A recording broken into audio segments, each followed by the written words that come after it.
जय हिंद। आप सभी का फिर से स्वागत है फोर क्रिएटिव स्टडीज के एक नए एपिसोड में। इस एपिसोड के माध्यम से हम लोग जानेंगे एनसीईआरटी क्लास सिक्स के हिस्ट्री सब्जेक्ट के हम लोग जो अभी सीरीज चला रहे हैं उसको हम लोग आगामी सेशन को लाए हुए हैं। जिस तरह आप सबों को पता होगा कि अभी तक हिस्ट्री सब्जेक्ट की 6 क्लास की जो 9 क्लास हो चुकी है, 9th चैप्टर तक, मतलब 9 सेशन तक हो चुकी है, 9 चैप्टर तक हो चुकी है। आज चैप्टर नंबर 10 को देखेंगे। ठीक है, 10 चैप्टर को देखेंगे। अब तक जो है 9 चैप्टर तक देखे हैं। जिस तरह से हम लोग देखे हैं कि यूपीएससी में किस तरह से क्वेश्चन पूछे गए हैं, कौन कौन से चैप्टर से पूछे गए हैं, कितने सवाल पूछे गए हैं, इन तमाम बिंदुओं को देखते हुए आते हैं और आगामी सेशन में भी इस तरह से हम लोग देखते चले जाएंगे। ठीक है, तो आप सबों के लिए काफ़ी ज़्यादा इंपॉर्टेंट है और आप सबों को पता होगा कि एनसीईआरटी कितनी महत्वपूर्ण योगदान निभाती है चाहे कोई भी एग्जाम्स हो। ओके, तो हम लोग का मकसद है यूपीएससी और स्टेट पीसीएस लेवल का। ठीक है, स्टेट पीसीएस लेवल की जो है इसमें किस तरह से क्वेश्चन पूछे जाते हैं इसके बारे में। ओके, तो चलिए समय ना गवाते हुए हम लोग सेशन को स्टार्ट करते हैं। आज हम लोग चैप्टर नंबर 10 को देखेंगे। चैप्टर नंबर 10 का नाम है व्यापारी, राजा और तीर्थयात्री। यानी व्यापारी बोले तो कौन कौन से जगहों से, कौन कौन से दिशाओं से, कौन कौन से भारत के कौन से भागों से व्यापार स्टार्ट हुई, और उनमें राजा कौन थे, राजाओं में से कौन महान राजा थे, इसके बारे में जानेंगे। और तीर्थयात्री ऐसे कौन कौन से तीर्थयात्री थे जो विदेशों से भारत आए थे या भारतों से विदेश गए थे। तो इन तमाम बिंदुओं को एक एक तरफ से एक एक करके जानेंगे। ओके, तो आप सब जो है ना इसका नोट्स भी तैयार कर सकते हो। मैं स्क्रीन पे भी दिखा दूंगा और इसका पीडीएफ जो है ना टेलीग्राम चैनल पे अपलोड कर दूंगा। ठीक है, जैसे ही सेशन अपलोड हो उसके बाद मैं अपलोड कर दूंगा, तो आप सभी नोट्स भी बना सकते हो।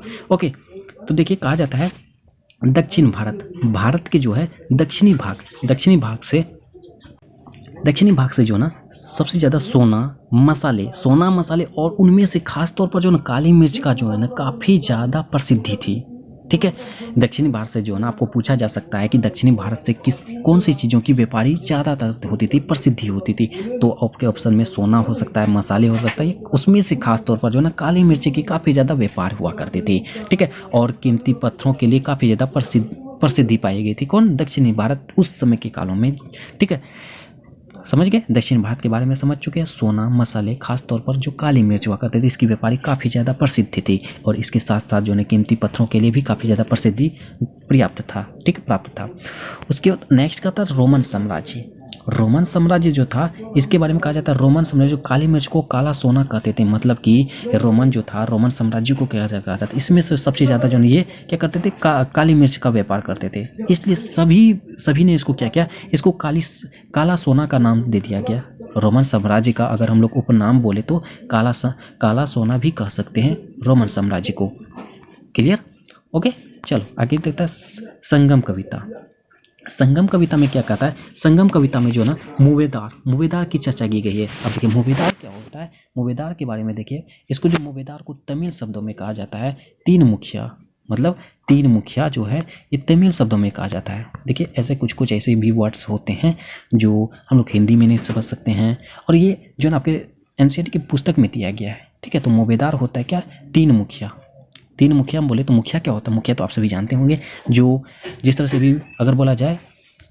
ठीक है, मुखिया तीन, उनमें से जो एक मुखिया नहीं तीन मुखिया होते हैं उसे मुवेदार कहा जाता है। ठीक है, इसको जो आगे जो ऑब्जेक्टिव टाइप में भी मैंने एक मेंस क्वेश्चन दिखाया है और आपके चैप्टर में भी पूछा गया मुवेदार, तो इसको ध्यान रखना काफ़ी ज़्यादा इंपॉर्टेंट है। ओके, मुवेदार का शब्द जो होता है तीन मुखिया होता है, ये तमिल शब्दों में कहा गया है और हिंदी में भी मुखिया।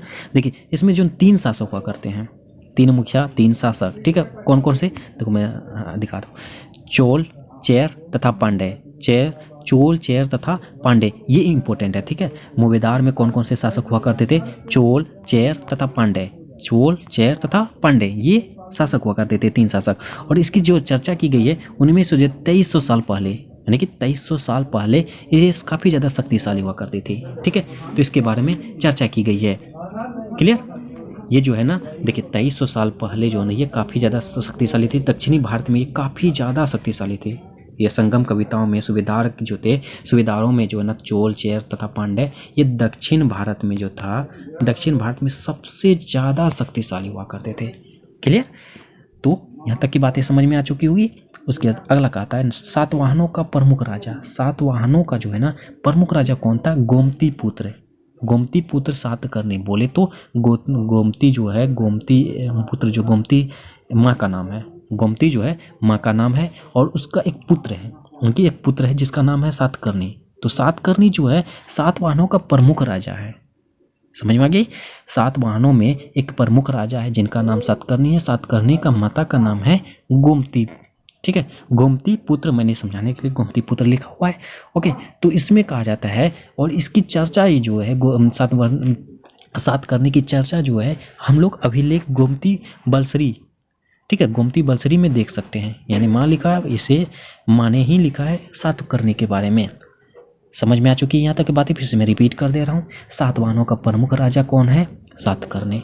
सातकर्णी का जो चर्चा की गई है एक अभिलेख में, ठीक है, जिसका नाम है गौतमी बलसरी। गौतमी बलसरी एक अभिलेख है, उसमें जो है ना सातवाहनों के एक प्रमुख राजा है जिसका नाम है सातकर्णी, उनके बारे में चर्चा की गई है। जिस तरह से आप एक एग्जाम्पल के माध्यम से मैं बता रहा हूँ, जिस तरह से अकबरनामा जो एक अभिलेख जो जिसके बारे में कहा गया है अकबरनामा, इसमें जो अकबर के बारे में चर्चा की गई है। ठीक है, तो उसी तरह से जो है ना गौतमी बलसरी में सातकर्णी की चर्चा की गई है। क्लियर? चलिए, ओके। नेक्स्ट कहा जाता है रेशम बनाने के तकनीक। रेशम बनाने का तकनीक जो है सबसे पहले, मैंने फर्स्ट लिख दिया मतलब समझने के लिए, शॉर्ट नोट यही होता है, ठीक है। तो रेशम बनाने का सबसे पहला प्रयोग किसने किया था? चीन ने, लगभग 7000 साल पहले। ठीक है, 7000 साल पहले लगभग इन्होंने किया था। लेकिन इन्होंने क्या किया था, खोज तो कर लिया था लेकिन छिपा के रखा था, यानी बाकी दुनिया से इन्होंने छिपा के रखा था। पर चीन के पैदल घोड़ों, जैसे देखिए मैं इसके बारे में बताता हूँ। चीन के जो ना कुछ पैदल घोड़े हो गया, ऊँट हो गया, कुछ लोग दूर दूर तक जो ना जाते थे, काफ़ी दूर दूर तक जाते थे। ठीक है, और अपने साथ रेशम कपड़े भी ले जाते थे, रेशम कपड़े भी ले जाते थे। और जिस रास्ते से ये लोग यात्रा करते थे उसे रेशम मार्ग कहते हैं। ठीक है, रेशम मार्ग कहते हैं। यहाँ मैंने आगे समझाया है इसको। रेशम बनाने के जो है ना चीन के लोग क्या करते थे, पैदल जाते थे, घोड़े सवारी ऊँट के साथ जाते थे, काफ़ी दूर दूर तक जाते थे और रेशम के कपड़े को साथ लेके जाते थे। ठीक है, क्योंकि वो अपने मौसम के अनुसार, मौसम किस तरह से रहेगी उसके अनुसार ये अपने सारे चीज़ें जो है ना लेके चलते थे। तो उसी में जो है ना रेशम जिस मार्ग से चलते थे उसी को रेशम मार्ग कहा जाता है, और उसको बोला तो सिल्क रूट भी कहा जाता है।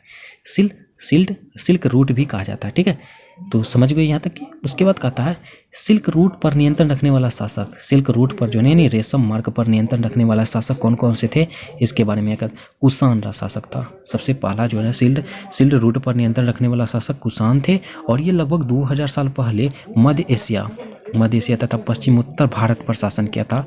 कुषाण ने क्या किया था, इन्होंने यहाँ देखो कहा जाता है कुषाण ने 2000 साल पहले मध्य एशिया तथा पश्चिम उत्तर भारत पर शासन किया था। ओके, उसके बाद देखिए पेशावर मथुरा मुख्य शक्तिशाली केंद्र हुआ करता था। पेशावर और मथुरा जो है इस सिल्क रूट के बारे में, इसमें मुख्य शक्तिशाली केंद्र हुआ करता था। दोनों कौन कौन? पेशावर और मथुरा। ठीक है, और इसके अलावा जो है एक तक्षशिला एक स्थान है, ये भी इस राज्य का एक प्रमुख हिस्सा है। ठीक है, यहाँ तक की बात समझ में आ चुकी है। और चलिए आगे देखते हैं हम लोग। और कहा जाता है इस उपमहाद्वीप में सबसे पहले सोने के सिक्के जारी करने वाले शासक कुषाण थे। और आप सबको मैं बता दूं, सोने के सिक्के जारी करने वाले सबसे पहला शासक था कुषाण। ठीक है, उसके बाद कुषाणों का प्रसिद्ध राजा कनिष्क था। लगभग 1900 साल पहले की बातें कही गई है। ठीक है, और बुद्ध की जीवनी बुद्धचरित जिसका अश्वघोष ने किया था। बुद्ध की जो जीवनी जो है ये बुद्धचरित में एक, मैं बताता हूँ इसके बारे में, देखो ध्यानपूर्वक सुनिए आप सभी। बुद्ध की जीवनी के बारे में, जैसे अभी जस्ट आपको क्या बताते हैं, सातकर्णी के बारे में, जो उसकी जीवनी के बारे में, उसका अभिलेख के बारे में क्या कहता था, गौतमी बलसरी के बारे में उसमें लिखा है। ठीक उसी प्रकार गौतम की जीवनी के बारे में, यानी बुद्ध की जीवनी के बारे में कहा गया है एक बुद्धचरित नामक पुस्तक में जो अभिलेख है वो अश्वघोष ने लिखा था, जो कनिष्क के दरबार में भारत आया था। इसको ध्यान रखना है। क्लियर? यहाँ तक समझ गए हम लोग?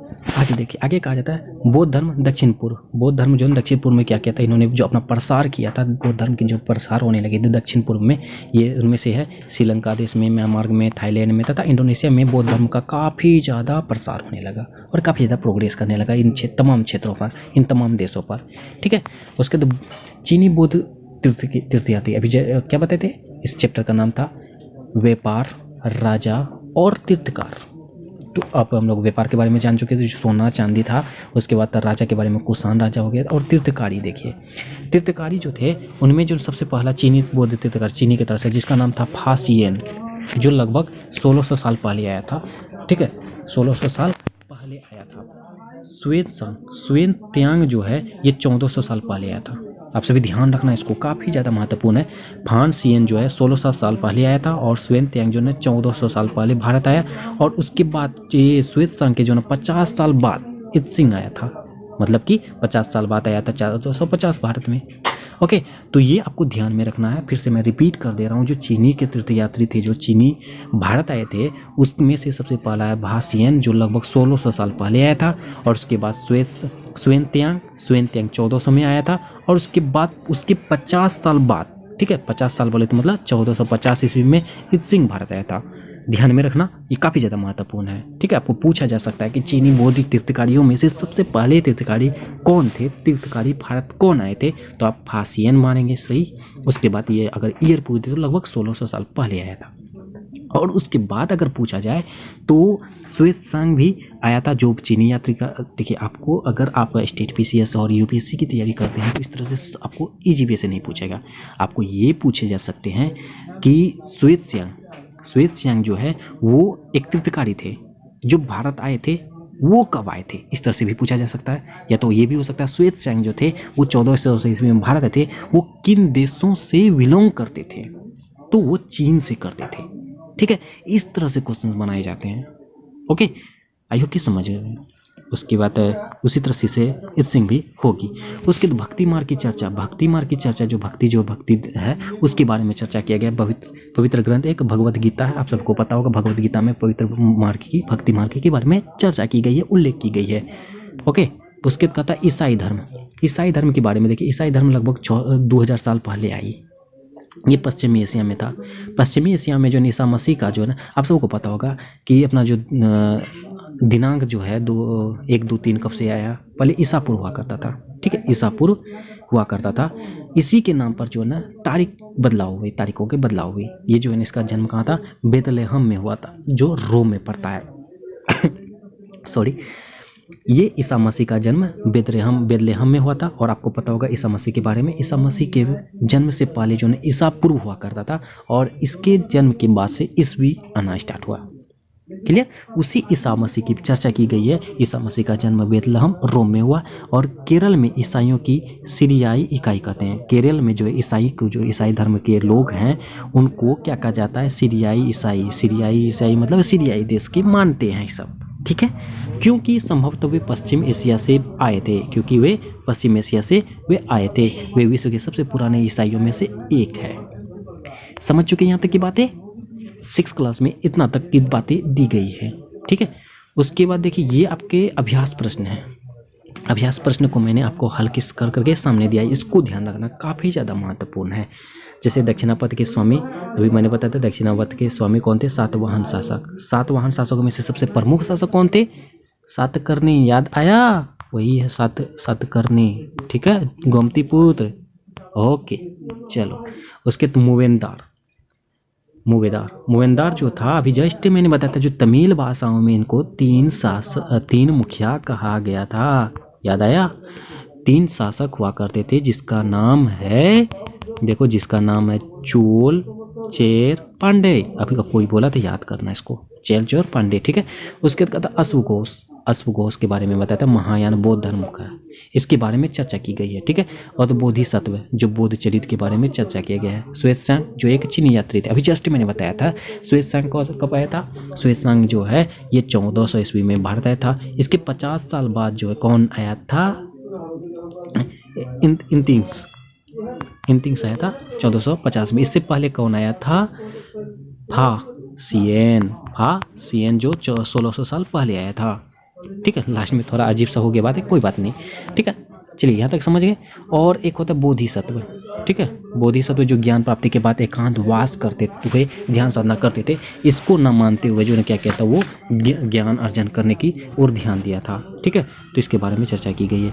और इस तरह से हम लोग 6 क्लास की जो है चैप्टर नंबर 10 हिस्ट्री में जो थी, वो तमाम बिंदुओं को डिस्कस कर चुके हैं। आई होप कि आप सभी समझ चुके होंगे। और एक बार मैं ये कहूँगा कि आप एनसीईआरटी की पुस्तक से जो जरूर उसको एक बार पढ़ लें, और उसके बाद ये क्लास सेशन अगर देखेंगे तो काफ़ी ज़्यादा महत्वपूर्ण होगी आपके लिए, और समझने में आपको सहायता होगी।